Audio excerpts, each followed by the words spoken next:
Hello guys, today I'm starting a new video series about fundamental concepts for solar installations. These concepts are not necessary to understand to have a solar system, absolutely not.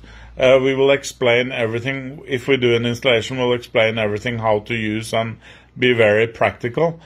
These concepts are more fundamental, but can be beneficial to understand, of course. And we'll start with DC and AC electricity, because we have two different kinds of electricity. One is DC, that's more like in nature and used by microprocessors and computers and things like that. So actually in our houses there's actually transformers inside each computer that makes DC current for the microprocessors, because in our houses, in the normal system, it's AC current that microprocessors cannot use. And as you probably know, most of our appliances today have microprocessors, which means that most appliances will have transformers and small inverters that convert from AC to DC for them to work.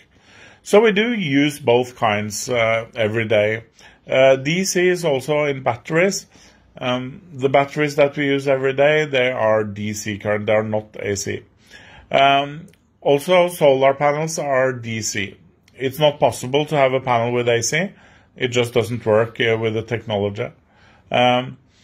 AC, that's the electricity that we use in our houses for normal use.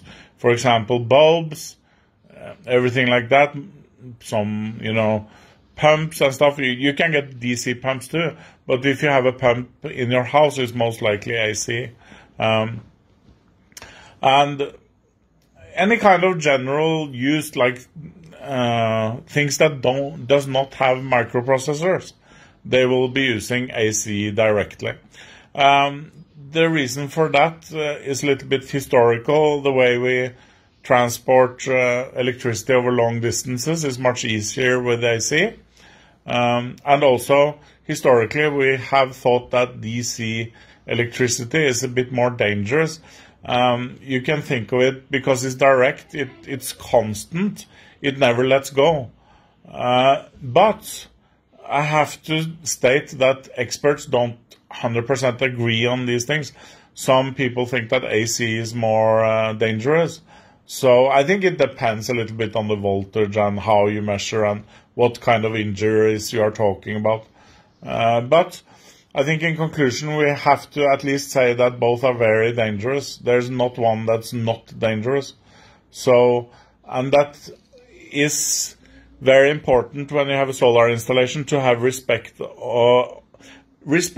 what's going on the roof and in the cables. It's very dangerous electricity. Now, of course, when we do an installation, we have very, very thorough grounding on both DC and AC side. So we have all the security that is possible to get. However, it's still dangerous.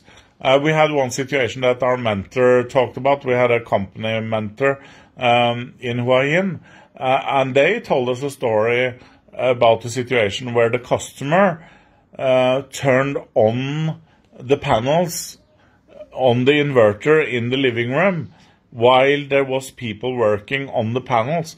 And there was one guy who was up there without shoes, and he got serious electric shock and had to stay in the hospital a very long time. So there's stories about things like that with solar panels, so we have to have respect for what's going on. So just to clarify, if we look at an installation, we have DC electricity being made in the panels. That will never be AC being made up here because of the technology and the way electricity is made by the sun. Solar panels will always be creating DC. So then when we have a home installation, we need to convert it to AC. So the electricity goes in cables through special cables into an inverter that looks like this. For example, we have many kinds. This is a one-phase 5 kilowatt inverter, but you have all kinds of different sizes, and for 3-phase and 1-phase and everything like that. This is a newer model, very good, Huawei. But as I said, you can have all kinds of shapes and sizes, and the older ones were bigger. But now they are coming down in both weight and size, so that's a very good thing in general. So in that inverter, the AC electricity is created, and then the electricity blends with the normal AC electricity in the house after going through a box like this, which is called a combiner box, AC-DC box. So you actually have an AC side here and the DC side. So if you just imagine the panels are over here on the left, the DC electricity goes in here into the protectors and surge protectors and fuses and blah, blah, blah, different layers of protection. Then goes into the inverter. Let's just imagine the inverter is on top here, and then comes back into the AC side, and both sides have ground. And so AC side also have these protections, and then it goes from there into the main system in the house on the AC side. So that's the flow of it.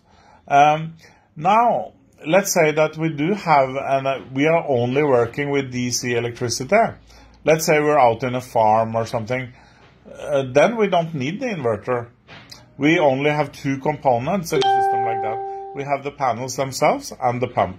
Because these kinds of pumps that are made for for use in the farm, they are DC pumps. They don't need AC electricity. They use DC directly from the panels.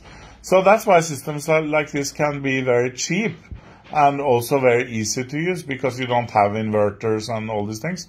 So, and oftentimes you only have one or two panels, so you're working with quite low voltage.